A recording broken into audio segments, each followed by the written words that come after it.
mean what they say, and if they understand themselves to be disputing what is claimed in other traditions, they should be taken at their word.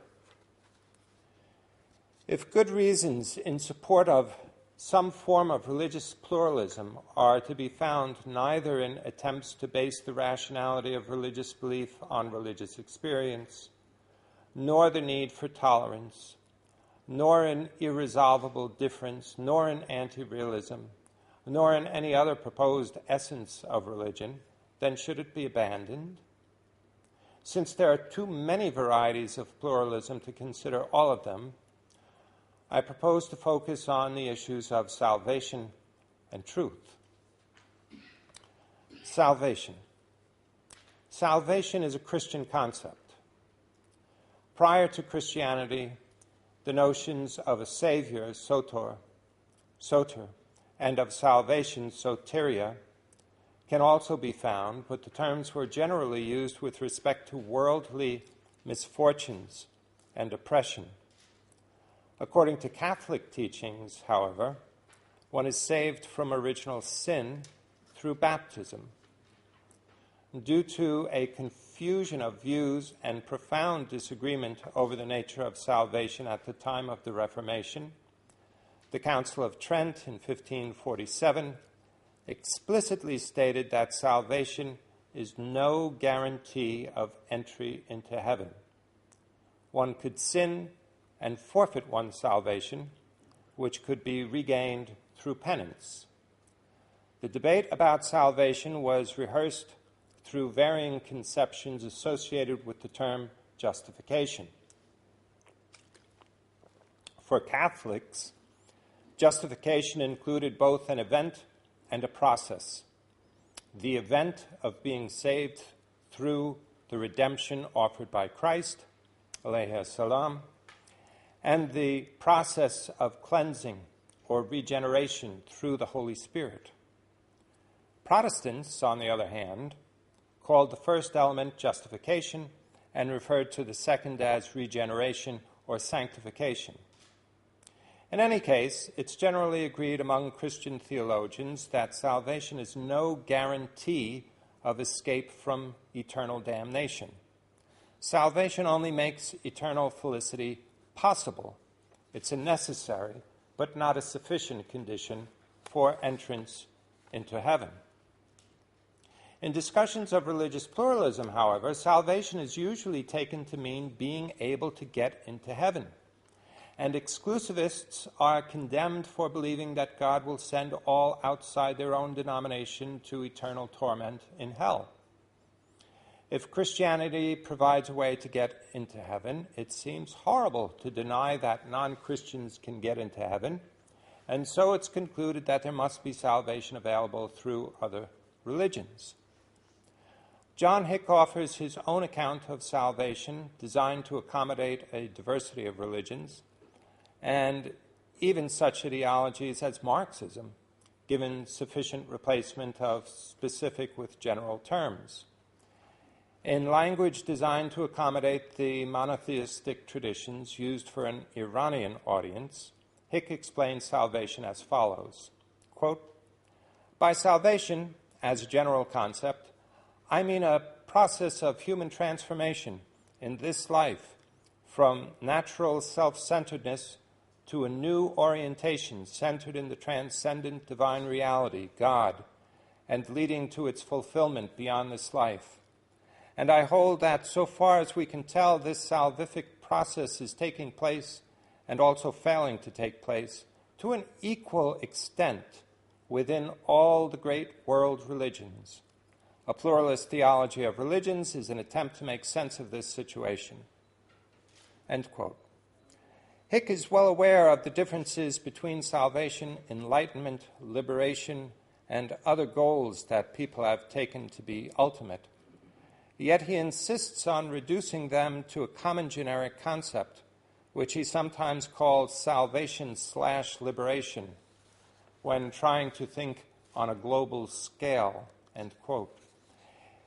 If the point is merely to indicate certain structural similarities among various religious views, one may well grant that Christianity and Islam both offer paths to salvation, but this is a rather misleading way of claiming that Christianity and Islam offer their adherents different programs for remedying different maladies that are identified as constituting the human predicament. The question remains as to whether a satisfactory remedy to a predicament as understood by one belief system is available according to that system for those who do not adhere to its creed, perform its rituals, or belong to its institutions. Religious pluralism, in the sense used by John Hick, may be understood as a skeptical answer to this question with respect to Christianity. For Hick holds that there's no way for Christians to acknowledge that others may be saved except through inclusivism or pluralism. He argues that inclusivism, as defended by the Jesuit Karl Rahner, is unacceptable for various reasons, and he concludes that pluralism provides the best view of the salvation of others. Pluralism, as Hick understands it, however, requires a denial of the doctrines of the incarnation and redemption that the vast majority of Christians will find heretical. So what Hick is telling us is, in effect, that there's no satisfactory theological explanation that can be given for the salvation of non-Christians that will not be considered heretical by the vast majority of Christian theologians. There are several other reasons for thinking that a pluralist response to diversity on the issue of salvation will run aground. First, the task of offering an idea of salvation that makes sense across traditions as close as Christianity and Islam is difficult enough. But when the attempt is made to include the goals associated with Hinduism, Buddhism, and Chinese traditions, the difficulties are compounded. What could it mean to claim that Taoists and Calvinists, at least some of them, will achieve or have achieved salvation/liberation? Will Taoists recognize that Calvinists are saved through the grace of God made available by the redemption? Not unless they become Calvinists. Will Calvinists recognize that Taoists approach a perfect harmony between yin and yang? Not unless they come to think that the yin-yang distinction is correct and that the method of attaining harmony employed by Taoists is effective. What the Calvinist may admit without confessing the yin-yang distinction is that some Taoists may approach what the Taoists themselves conceive to be harmony between yin and yang. The problematic structure of the salvation/liberation concept can also be appreciated by considering the notion of Satori in Zen Buddhism. The only thing that Christian salvation and Satori have in common is that they are both ultimate goals. The Buddhist does not believe that those who fail to attain Satori will suffer eternal damnation or anything comparable to it. What could it mean to claim that Buddhism and Catholicism offer equally valid paths to salvation/liberation? Should the Zen master be expected to recognize baptism as a means to Satori? If he persists in the belief that the teachings of his own school offer the most effective means of achieving Satori, does that make him an exclusivist?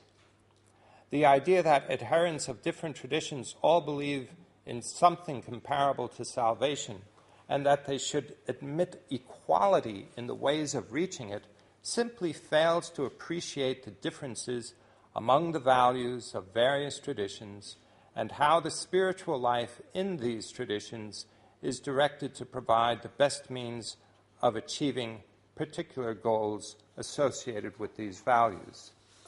Second, the situation is already bad enough if we just consider the difficulties of ecumenism. Even within Islam, there are only too many who are quick to consign those who oppose their views to eternal damnation, and the mutual excommunications of Christian groups are infamous.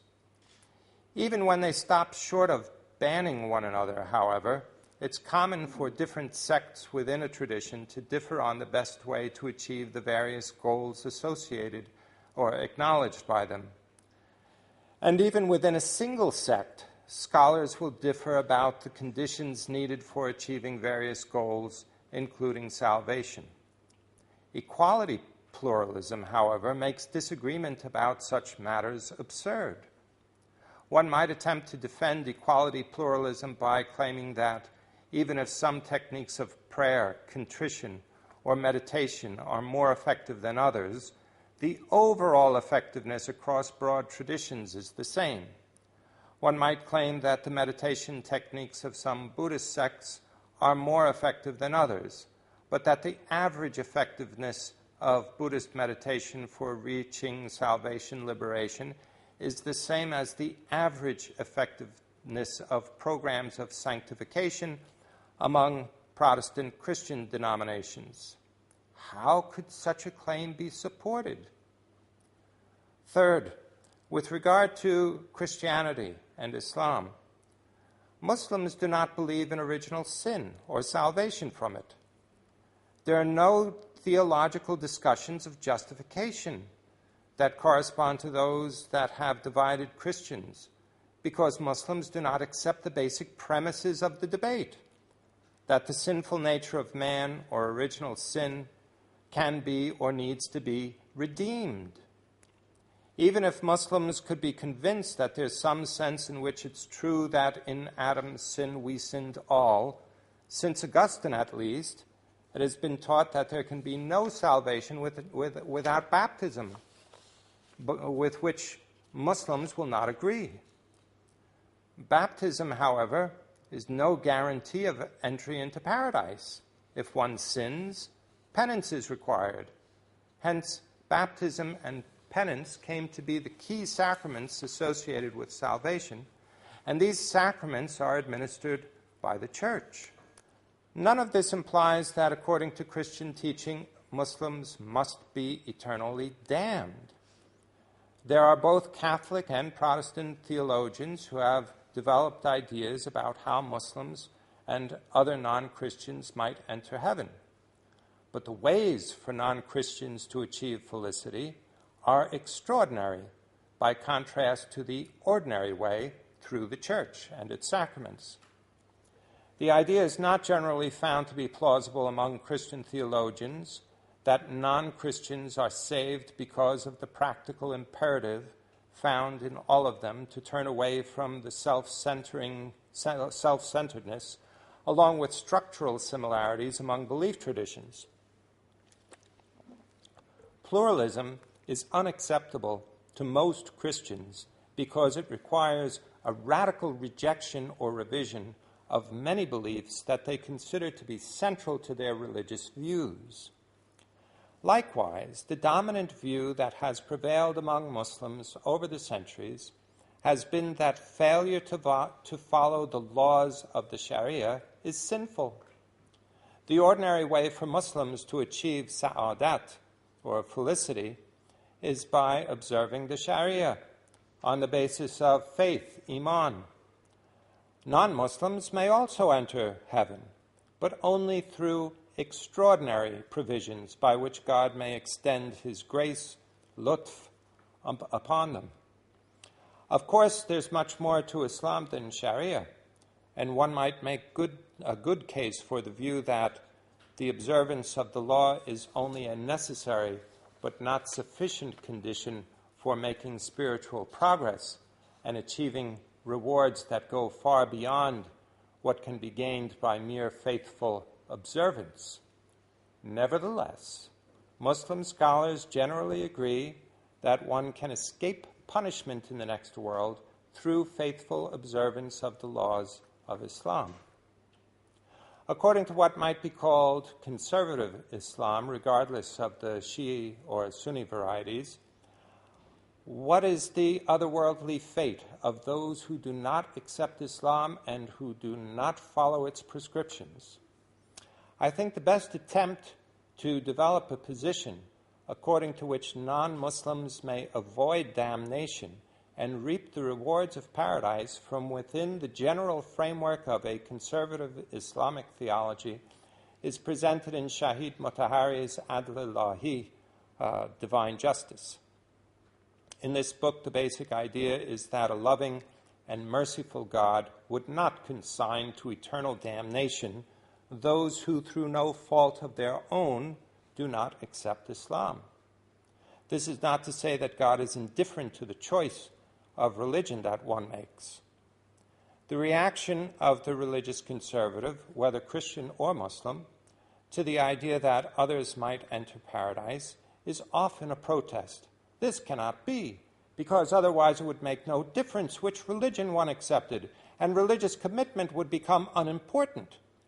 So both Shahid Motahari and Karl Rahner go to some length to assure the believers of their own faiths that it's preferable to God for us to belong to his preferred denomination, which one naturally believes to be one's own.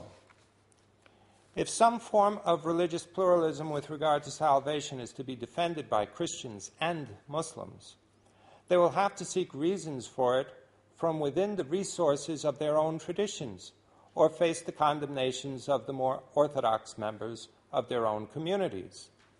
Karl Rahner's inclusivism represents a Catholic way of allowing for the salvation of non-Catholics and even non-Christians. Rahner makes use of the traditional Catholic teachings regarding the votum ecclesiae, a wish to belong to the church, and the related notion of implicit desire. Just as one who wants to belong to the church but dies in an accident on the way to the baptismal font is saved, according to traditional Catholic theology, despite never joining the church or being baptized with water, so too, Rahner reasons, one may unconsciously want to belong to the church while failing to recognize it. Rahner explains that because of the Incarnation, God's grace is given to the entire world and not merely to Catholics. The motivation for Rahner's inclusivism is not just the realization that there's something wrong about damning people for having the wrong denomination.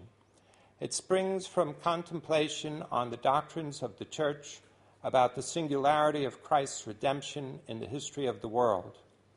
Rahner's effort is not so much to allow a place in heaven for non-Catholics, but to show how God's plan for salvation in Christ and the ministry of divine grace through the sacraments of the Catholic Church can reach all of humanity, at least at an implicit level, even to those who are not formal members of the Church. The problems with the doctrine of the anonymous Christian are well known, and I have no interest in rehearsing them here. What is more important than that to which objections and criticisms can be made is the demonstration of how salvation may be extended to non-Christians while respecting the constraints of Catholic doctrinal orthodoxy. In this regard, the efforts of Rahner and Motahari are comparable. Both argue, though for different reasons, that although the religious communities to which they belong call on all people to join them, those outside their denominations may receive divine blessings, favor, grace, and assistance, and achieve felicity. Rahner argues for this position on the basis of his understanding of the universal effect of the redemption, while Motahari argues on the basis of Islamic jurisprudence. Both also disdain the very idea that God should damn otherwise good people who adhere to a creed they consider to be, in important respects, mistaken. Hence, both Rahner and Motahari defend the version of soteriological degree pluralism, which is compatible, though not identical, with what is also called inclusivism. Both Rahner and Motahari hold that a plurality of religions provide ways to felicity in the afterlife. And both are quick to add that this is in no way to make religious affiliation arbitrary or a matter of indifference. Non-Catholics are handicapped in the Catholic view because they do not participate in the sacraments through which grace is obtained. Non-Muslims are handicapped in the Muslim view because they do not live in accordance with the divine law designed to lead people to God? Is there a core vision behind Motahari and Rahner that can be identified despite their very different approaches to the issue? Yes. It's the understanding of a loving and merciful as well as just God that can be found at the base of both men's views. So although there are very different theologies at the basis of their views, and their ideas about ultimate felicity also differ in important ways, neither would allow these differences to bar the other's entry into heaven. And both recognize that there is something wrong with thinking that differences as important as those that divide them could be sufficient for God to cast one party into eternal damnation. Is there any common basis on which to defend some version of soteriological religious pluralism? Common to the theistic religions is the teaching that God is merciful. On this basis, one could argue that a merciful God would not condemn people to eternal damnation if they were not guilty of some sin because of which they would deserve such punishment. If in good conscience a person honestly considers religion X to be the best, the belief of that person would not be damned forever just because God prefers religion Y. This sort of argument is available to the monotheistic religions, all of which affirm the justice and mercy of God. Since non-monotheistic religions do not generally have a belief in eternal damnation, the argument that there's no eternal damnation based solely on religious affiliation is available to the adherents of all the major traditions. Although the argument crosses religious boundaries, it is a theological argument in the sense that it appeals to the religious beliefs of those expected to endorse it. One could also argue that although there are sins that warrant a punishment of eternal damnation, God will not condemn anyone to this punishment. The view that no one is ever condemned by God to eternal damnation is called universalism, and it has defenders both among Muslims and Christians. I will not examine arguments for and against universalism here, since an adequate treatment of this subject would require extensive discussion beyond the scope of the topic of religious pluralism. Is there any philosophical basis on which to defend soteriological pluralism? Yes, but it depends on one's philosophy.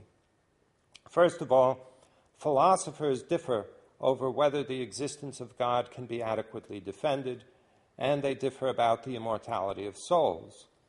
One could avoid these issues and ask whether there are philosophical reasons why the adherents of different religions should not damn one another.